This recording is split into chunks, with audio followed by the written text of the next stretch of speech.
Well, hello, boys and girls. It's when I feel like 8 o'clock again. And we know what time that is. We know what time it is. Remember that saying we used to say in the 90s? No? Okay.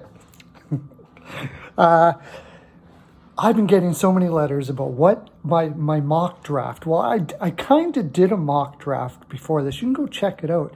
I did a video where I took the top 15 prospects and I rated what they would be, what player they would be in the NHL as a comparison, of course. And people hate doing that. You ever talk to them that, well, I don't like to compare players. As soon as they say that, it's like somebody who says, I don't want to be racist. They immediately go and compare the players. So I don't mind comparing them because I find it fun. So, but D'Angelo and Grayson, Sunhai, I could go through the letters and send your letters. We love your letters. We get them from the mailroom every morning. Guido comes up with them. It's cute. That's the way he does it, just like that. And he pours it all over the letter table, and we do the Perlo dance, as everybody knows. And we got your letters. We wanted for me to say who I think the top 20 prospects are in order. Well, my friends, I barely got my 14 naps in yesterday doing this. I'll tell you, I did get them, though, of course. And I know you do, too. You guys get your 14 naps.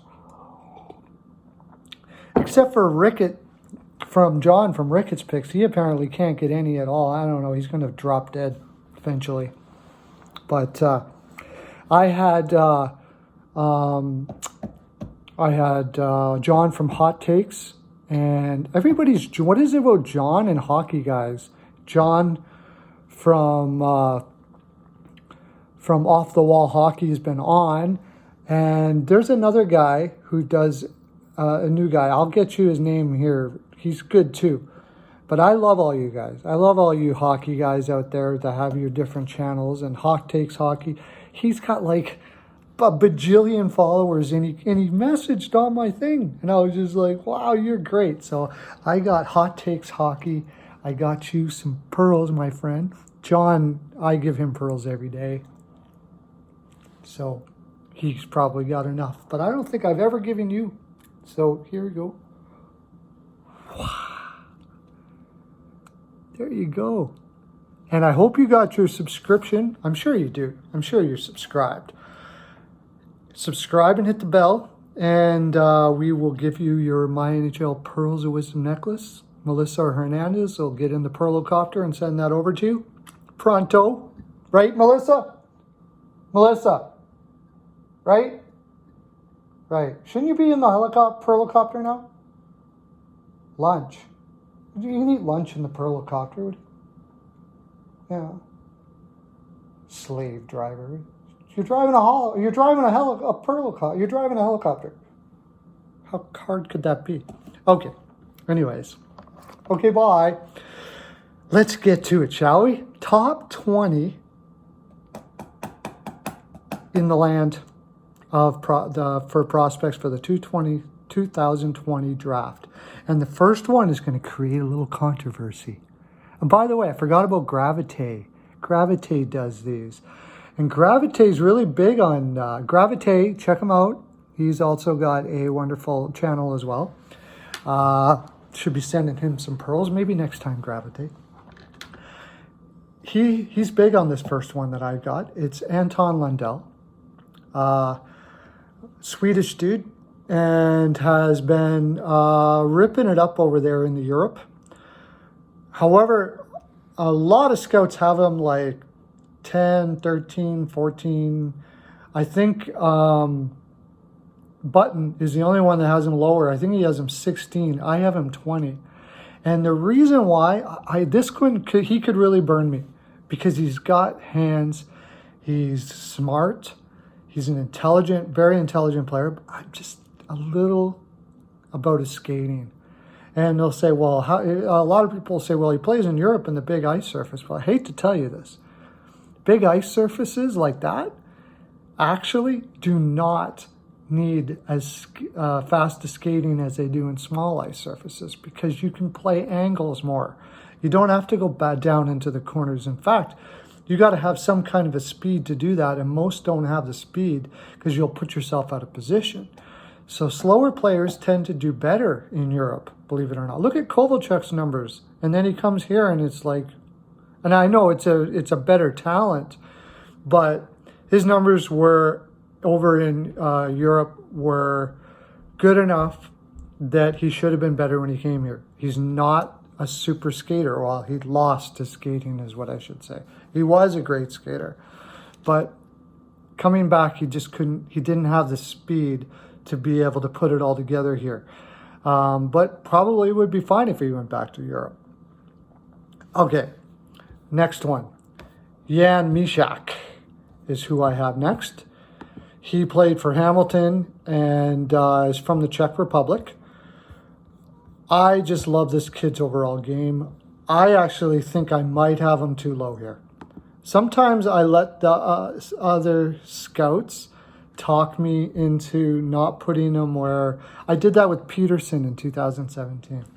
I was listening to so much to other scouts that I went against my thinking, and I ended up taking him like 10th or something like that, and I really kicked myself for that. So, but I like him. I think he's definitely a top 20, maybe even higher. By the way, I'm going to go, I went on Tankathon, and I quickly hit the button there. So I did a mock draft simulator for this. So going by this, the 20th pick would be Anton Lundell. That would go to the Edmonton Oilers. The 19th pick would be Jan Mysak, and that would go to Carolina Hurricanes from the Toronto Maple Leafs. The 18th pick in my draft would be Rodion Amarov. Big kid, obviously from Russia. And left winger. I think the only reason why he drops here, and you have to take this into consideration, unfortunately, is the whole Russian thing. There's so much they can do with salary cap and stuff like that because they can threaten to go back to the KHL. Honestly, he already played in the KHL. He only got 2 points, but in the KHL, they don't play kids. If you can even play at 17, 18 in the KHL, you are some kind of a talent. I liked him when I saw him in under 20. I liked him everywhere I saw him. I thought he was just fantastic player. He could go higher. He could go a little bit lower. The whole Russian thing is difficult to place players. It all depends on what each team is thinking in that way. My next one is Dylan Holloway. Dylan Holloway, one of the, I think he'd be the highest pick in the from in the NCAA, possibly, but he's from Canada. Put up 17 points in 35 games last year, playing for the University of Wisconsin. He is on the older side, heading closer to the 19. It's his overall game that really puts him here. What I would say here is he's a safe pick. That's why I'm saying, I don't know. The more I think about it, the more I get closer to the draft, I honestly think I'm going to put Mysak and Amarov ahead of Holloway. And a lot of people have him a lot higher, partially because of his size. Big player, big still matters in the NHL. So Dylan Holloway, I've seen him as high as 12th, and I think I put him almost about as low as I've ever seen. I just think that there is a good chance that he's a third line guy, a good third line guy. And if I'm looking at a deep draft like this, it's not really what I'm looking for. He's also a winger, so he can play center, but he's probably going to be a winger in the NHL. For my 16th pick, I'm going with a safe pick as well. I like Braden Schneider. By the way, who would he have taken there at 17? Holloway would have gone to New Jersey Devils, who could use a guy like that. So it works out well. 16, Braden Schneider. This would go to the Calgary Flames if they were to pick this. I have a feeling that if they were going to pick in this spot, Braden Schneider, if whoever was available here, Braden Schneider probably wouldn't be their pick. but I just like his overall game. I like his size. I like his ability to move the puck. He's not going to be in crazy offensive, but he's almost surely going to be a top 4. He's got that overall game that, at the very least, a 5-6, but certainly an NHL player. Number 15, I had a really hard time with this pick. He is from Sweden. He's in the Super Elite. He had 46 points in 31 games, 27 goals. He had 5 points already in 15 games in the Swedish Elite League, and he's moved up rapidly in the draft. It's Noel Gunler, and I could see him being higher. I swear to God. This is a really tough draft to put everybody everywhere because there's so much talent on every pick. I could see him going above my next pick. Which would be, sorry, that was the 15th pick. That would have went to, and Noel Gunler would go to Columbus. I'm sure if Noel Gunler's there at that position, they're going to take it. In fact, I wouldn't doubt if they would pick him higher. And I'm not sure I wouldn't pick him higher, honestly. My next one at number 14 is Connor Zary. And you could switch Gunler here, and you wouldn't have me. But he's a centerman. That's why maybe I put him a little higher here because of the position. This would go to Florida at the time. Not exactly what they are looking for as far as position is concerned, but that's besides the point. This is just what my top players are. He had 38 goals and 48 points in the Western Hockey League. Now, if Noel Gunler was playing in the Western Hockey League right now, I have a feeling he would put up more points than that. He's not the biggest guy in the world, but he's so smart, and I just have a feeling that his intelligence level, like his hockey sense, is crazy, and every year he just gets better and better. I think it's his progression that really gets people excited about his game, and me excited about his game. He was almost a point a game as a 16-year-old. Moved it up to 86 points last year, a point and a half a game. I would not be surprised if he pushes 2 points a game next year, and he almost certainly will go back. So, interesting prospect. The next one I would take is the next to pick is the Rangers, and if they're picking just based on my top prospects, it would be Dawson Mercer. Dawson Mercer, to me, is another kind of safe-ish pick. Questionable offensive upside to a certain degree. The thing is, he's he had 18 points in 16 games with Chicoutimi after he was traded. Kind of leaves you wondering a little bit. But he had 42 points and 26 points with Drummondville before that. It's possible that Mercer turns out to be a third line guy, but whatever he is, he could almost captain your team. He just his maturity alone, he made it to the World Juniors this year, and his tenacity. He is a guy that's going to play in the NHL, and whatever position he's going to play in, he's going to be one of the best at it. You know what I mean? His toolbox is super full with super talent. If his offensive upside goes up with the rest of his game, you're looking at Brady Tkachuk type player. And I mean, that's just too hard not to take a gamble on, especially when it's not really a gamble.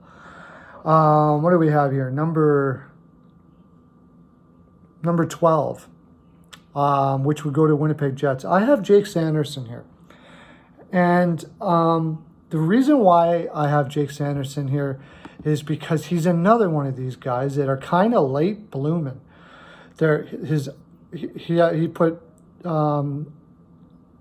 going to be in the University of North Dakota.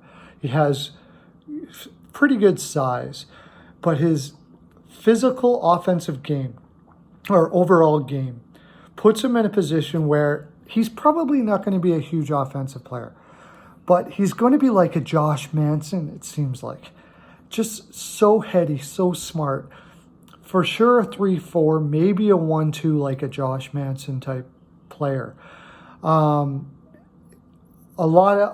me on the safe side with a lot of these picks. That's why I'm not sure when I'm talking about Noel Gunler and Rodion Amirov and Mishak.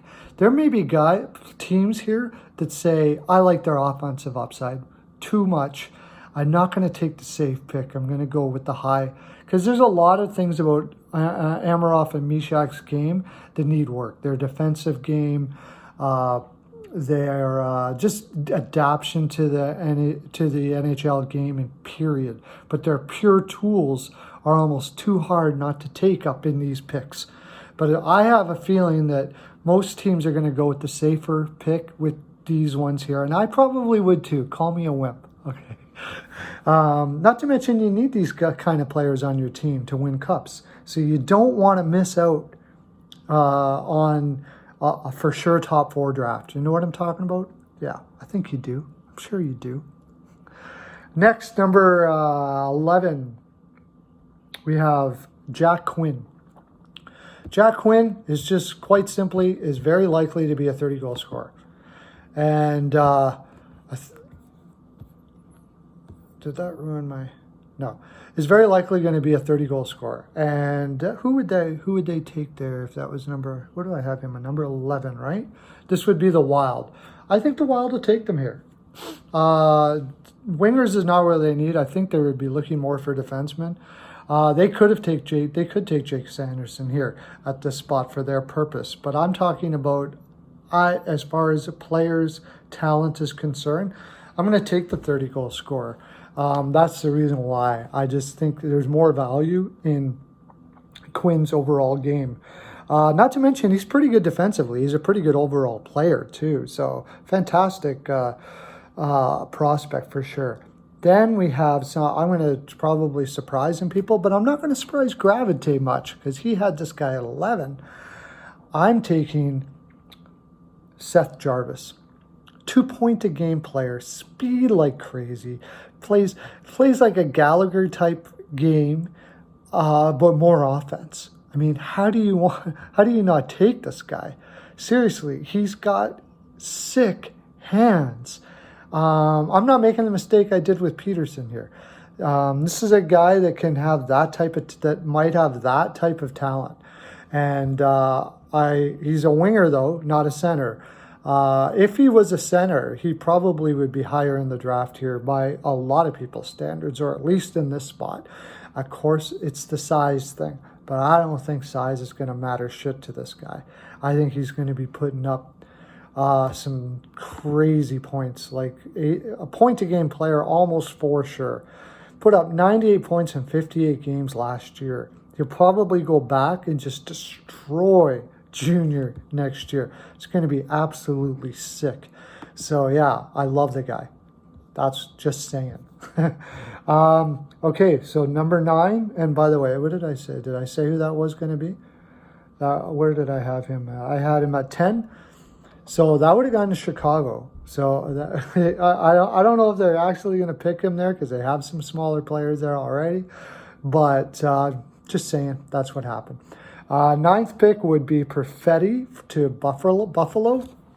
I have him falling down a little more than a lot of people do. I don't know what it is about Perfetti. There's just something I even think he could fall further behind. His defensive game is lacking. I think that's it. He's a pure offensive player. And I'm a little concerned that his defensive game doesn't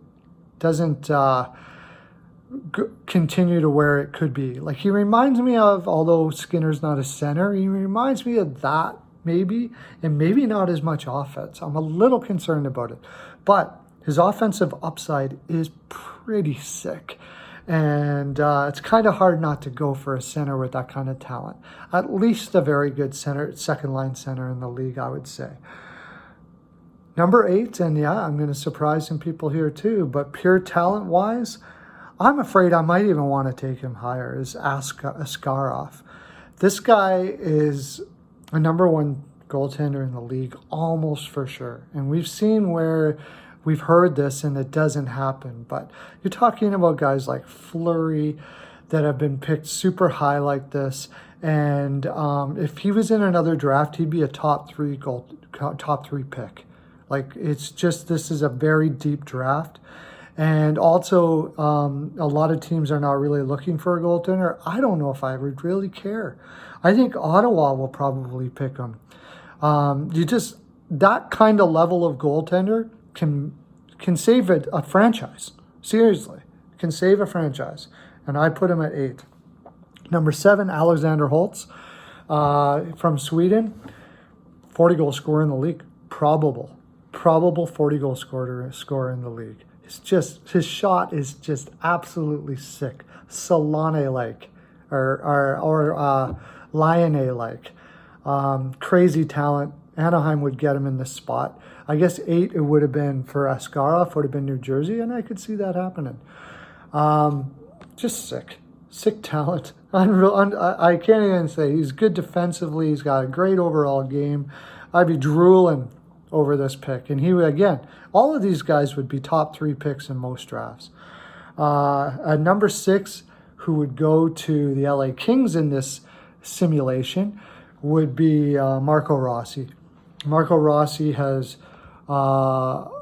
he's just put up too many points. Too many points to 120 points in 56 games. I mean, that's like Crosby. Like his talent. I don't even know if you can put a place on what kind of center he would be, because he is a small center. But I do know that he doesn't play small. He plays for 5'9". Like, back in the day, we had a guy like Cliff Ronning that would remind you a lot of him. But I think he's going to put up more points than Cliff Ronning. The guy's going to play in the league top 6 almost for sure. Putting up those kind of points, crazy talent. And he's center, and that's the reason why I put him in front of Holtz. It's the only reason. What are we at? Number 5. I have Jamie Drysdale, and this gets difficult here. Jamie Drysdale has Makar-like talent. He would be a number 1 in most drafts. I don't think he's going to be quite as good as Makar, but definitely like a Fowler, something like that. And at this pick, it would be Ottawa. Number 4, this is going to surprise people. I got Tim Stützle, number 4. And you can go into my draft where it shows like everybody that all the top 15 and what their comparisons are. But this is he's got Barzal-like talent, and that tells you what your top 3 is looking like. Incredible center, putting up more than a point a game in Germany as a kid, playing against men. Sick talent. Not huge, but plays strong on his skates. Number 3, and this might surprise a lot of people, I got Lucas Raymond there because I see him like a Marner. And Marners are ridiculous. He's got just sick talent. And it kind of gets lost in Sweden.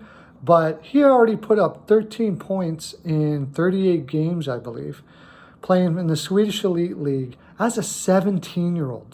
10 points in 33 games. That's unheard of in the SHL. Absolutely unheard of. He is going to put huge points up. Skating is magnificent. Passing, shooting, everything. Just a magnificent player. And that would go to... Oh, yes, right. I have Arizona winning this. So Arizona would get a Marner-like player. Wouldn't that be huge for that organization? The second pick would go to Montreal Canadiens, and God knows they need this. Although it might be bad for them because it would keep their management team there, and that would actually be a bad thing. It's going to be Quinton Byfield. Huge centerman. Got to take him. There's varying levels of what his offense is, but a big centerman like that most look at him as like a Getzlaff or something of that nature. I hear a lot of people say that reminds him of Malkin. I don't think he has that offense, but I see the resemblance. And of course, Detroit would take Lafreniere, which would change that organization all around probably. Huge, huge talent. Wouldn't all of a sudden not be a bottom of the league team already, just with that talent. He's one of the for sure's to play next year. Well, I've gotten to 25 minutes already, but I hope you all enjoyed this fine programming, and I hope be bringing you more. Hit the subscribe and the bell, why don't you? Remember your, because I'll send you my NHL Pearls of Wisdom necklace. Hope you enjoyed this fine mock draft. Have a great day, and lots of love to you.